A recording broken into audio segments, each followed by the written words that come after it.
1940s began under the shadow of a gathering storm. Europe was at war. The German army was completely entrenched in Poland and tightened its grasp throughout the continent, forming alliances with Italy, Hungary, Romania, and Bulgaria.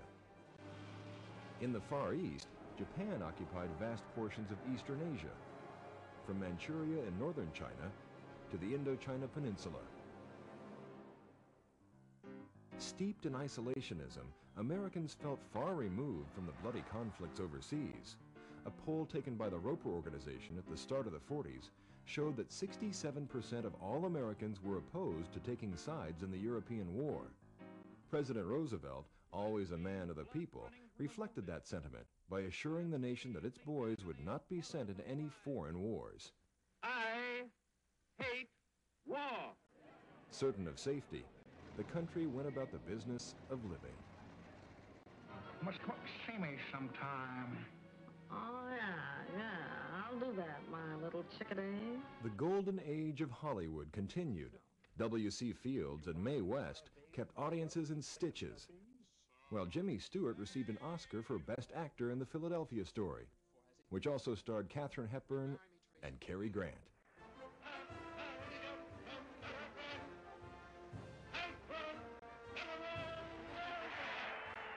President Roosevelt made political news in 1940 with a historical decision to run for a third consecutive term. Roosevelt faced stiff competition from a popular utilities executive, Republican candidate Wendell Willkie. But the incumbent's popularity prevailed, and he was swept into another term in office by 5 million votes. The rest of you keep under cover. One of the most popular films of the pre-war year was Sergeant York, winning 2 Oscars, including Best Actor for Gary Cooper. The World War I film depicted a story of true heroism against the German menace, reminding Americans of the bellicose spark that ignited the first global conflict. Already famous for his War of the Worlds broadcast, America witnessed the brilliance of Orson Welles as actor, writer, and director in Citizen Kane. The epic tale of power and corruption was seen as a thinly veiled slap at William Randolph Hearst, the most powerful media mogul in America. Hearst tried to squelch the film but could not prevent its release. Another figure who was dazzling audiences in 1941 came from the world of sports. Joe DiMaggio set an astonishing record by hitting safely in 56 consecutive games, winning him the coveted Most Valuable Player award for that year. At sea, Germany still ruled. Groups of U-boats called wolf packs prowled the waters of the Atlantic and Caribbean, searching for supply convoys headed to Britain. Their efforts crippled supply lines. By 1942, U-boats were sinking one ship every 4 hours. The Axis powers continued to expand. In 1940, after Japan signed an alliance with Germany and Italy, President Roosevelt froze all Japanese assets and embargoed oil and steel. In an attempt to defuse the building tensions with diplomacy, Japanese and American officials met in Washington. But any hope for peace was crushed when the civilian premier was replaced by a belligerent militarist named General Tojo. In early 1940, the Secretary of the Navy warned that hostilities would begin with a surprise raid on Pearl Harbor. The attack came on the morning of December 7, 1941, while most naval personnel were still asleep. I'll never forget the feeling that I had when you wake up like we did out of a sound sleep, go out and see these planes pulling up with the orange balls on the wings and realize that it was the Japanese. And your immediate reaction is they wouldn't dare, number one. And number two, how did they get here without being spotted? They did have radar in those days. There was a flight of 17 B-17s flying into land at Hickam Field, which was the major bomber field down near Honolulu. And so there was a lot of air activity other than these strangers that were coming in. And there were 2 young men on the Signal Corps who wanted to stay on the radar just to track some of these other things. Suddenly they spotted these planes coming in while they were about 50 miles offshore. They reported it. And their lieutenant said, "Oh, don't worry about that. That's a bunch of our guys coming in from the States." And they continued to follow them right in over the mountains, right into Pearl Harbor.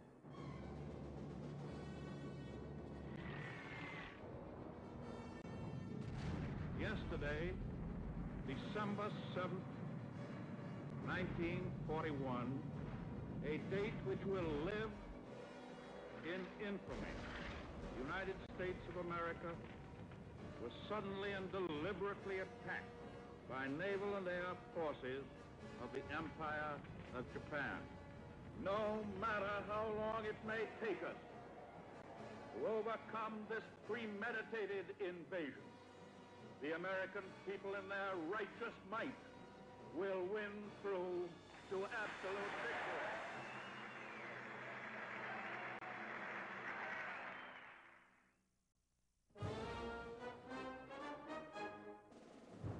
The attack on Pearl Harbor galvanized the nation's will to fight back.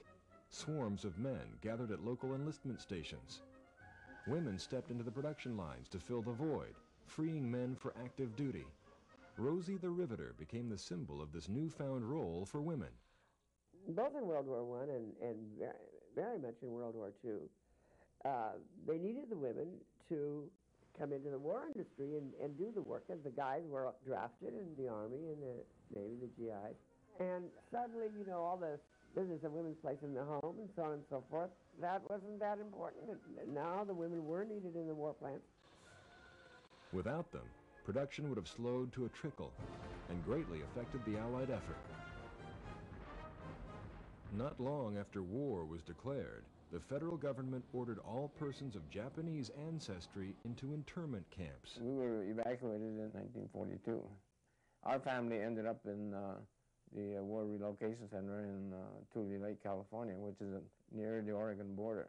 You know, it was a restricted environment, you know, with a barbed wire fence all around, and they had guard towers, you know, with armed guards. So in that sense, it was like a concentration camp.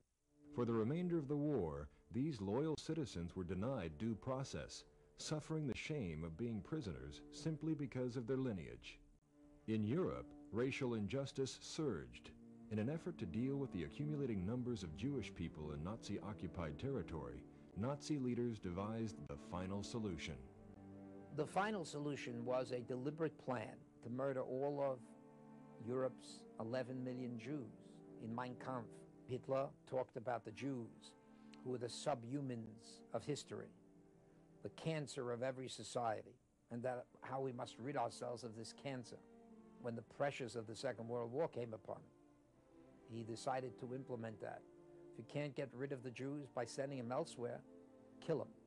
Millions of Jews from all over Europe were sent to death camps to be systematically exterminated. By the time we arrived in the largest extermination camp called Auschwitz-Birkenau, this train, I remember when I got off, I looked at the end of it and I couldn't see the end. It was miles long. Thousands of people were pouring out of this train. I just remember the horror of watching mothers looking for their children, and children screaming, "Mother, Dad, where are you?" If there is such a place as Lucifer's Inferno or hell, this was definitely it. Many other Hollywood... In all the world, she walks into mine. 1942 saw the debut of Casablanca. The classic film starred Humphrey Bogart as a self-absorbed American who sacrifices his own interests to aid in the fight against Nazi tyranny. He's looking at you, kid. Moonlight becomes you so. In 1942, Bing Crosby captivated the nation with his rendition of White Christmas, which has become the highest-selling single of all time. The last call for love. After his rapid rise, many other Hollywood stars could answer the call from Uncle Sam. Jimmy Stewart and Clark Gable and many other well-known stars enlisted to serve. They were joined by famed pitcher Bob Feller, Joe DiMaggio, batting great Ted Williams, and Joe Louis, who became the first black American to adorn a recruitment poster.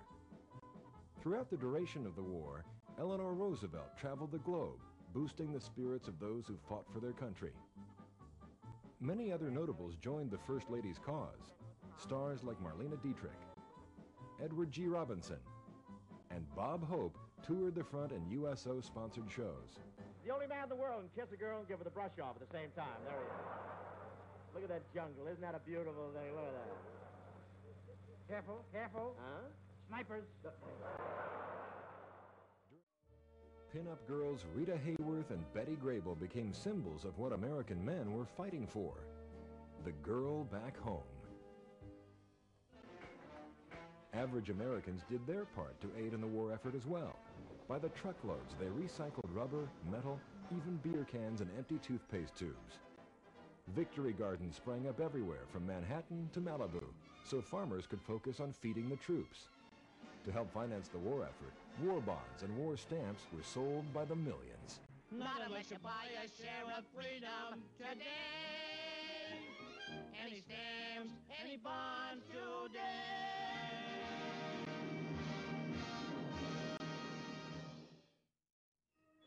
Already fighting for racial equality, black Americans joined the war effort. Despite strong opposition to their involvement, blacks served in segregated units and fought valiantly. The Tuskegee Airmen, an all-black squadron of fighter pilots, garnered praise and admiration for escorting Allied bombers on dangerous missions into the heart of Germany. In the early 1940s, when the Tuskegee Airmen were created, there were lots of Americans who would say to you that black people couldn't fly airplanes. I mean, it was at a time in our country where black people weren't even allowed to drive interstate buses because it was sort of above their capability. And so suddenly, as part of the war effort, the black community said, if you give black people, black men, the same training, the same support, and have the same expectations of them that you have for anyone else, they can perform. And there was still a great deal of controversy about it. In fact, one of the leaders in making it happen was Eleanor Roosevelt, who at one point, to show her confidence, went up in an airplane, a single-engine airplane, with a black pilot, just the two of them. Could you imagine that? First lady just taking off with a black pilot. It was shocking, shocking. But they did it, and guess what? With the right kind of training, with the right kind of support, black men could fly airplanes just as well as white. And the Tuskegee Airmen are proud of the fact that in all of their escort duties during the war, protecting American bombers with their P-51s, they never lost an American bomber to enemy fighters. And so, as a young kid, I'm 5, 6, 7, 8, 9 years old, living in the South Bronx and looking at the rest of my country, which is a segregated country, where very few institutions are open to people of color. And to suddenly see these articulate, well-trained men doing something that is considered at the top of the technical pie in those days, flying fighter planes, that was a source of inspiration and motivation. If they can do it, then maybe there's something I can do. In December of 1944, the German army launched its last offensive, the Battle of the Bulge. The Allies, taken completely by surprise, defended the Belgian stronghold long enough for reinforcements to arrive. Allied air superiority crippled the German forces. In January of 1945, the Germans withdrew to their lines after sustaining serious casualties. In February, the Allied armies resumed the push toward Germany, liberating prisoners as they went. For years, rumors of Hitler's diabolical effort to rid the world of Jews, gypsies, and other undesirables had been heard but never substantiated. No one could imagine the extent of the Nazi quest until the death camps were discovered. As newsreel reports, photographs, and stories filtered back home, the world shuddered at the horror of the Holocaust.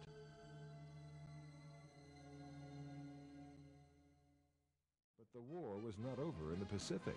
Battle after battle, island after island, American forces drew closer and closer to the main islands of Japan. In March of 1945, American forces captured the fortified island of Iwo Jima in one of the most notorious battles in Marine Corps history. After Iwo Jima, the Allies set sail for Okinawa. On the Japanese side. Determined to end the war without sacrificing more lives attacking Japan, Truman's solution was ominous but effective. It is an awful responsibility which has come to us. We thank God that it has come to us. instead of to our enemies. And we pray that he may guide us to use it in his ways and for his purposes. For years, a team of scientists, headed by Robert Oppenheimer, toiled to turn a vision into reality. In August of 1945, the first atomic bomb was successfully tested at the Trinity site in New Mexico. The top-secret Manhattan Project, begun at the onset of the war, had fulfilled its mission.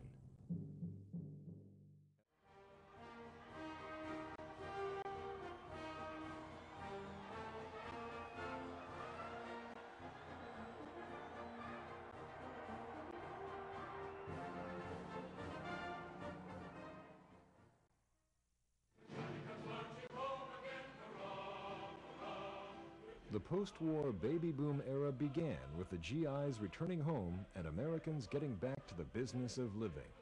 Taking advantage of the GI Bill of Rights, signed by FDR in 1944, veterans of the war were able to attend college or technical school and were offered other forms of aid, including loan guarantees.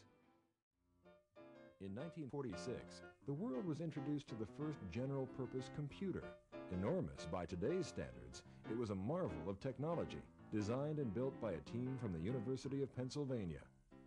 In the fashion world, Christian Dior influenced the entire decade with large hats, tiny waists, and elegantly flared skirts. Another fashion explosion also came from France. Louis Réard introduced the bikini. Named after a small island in the Pacific where days before its debut another atomic bomb was tested, the bikini ignited an explosion in swimwear.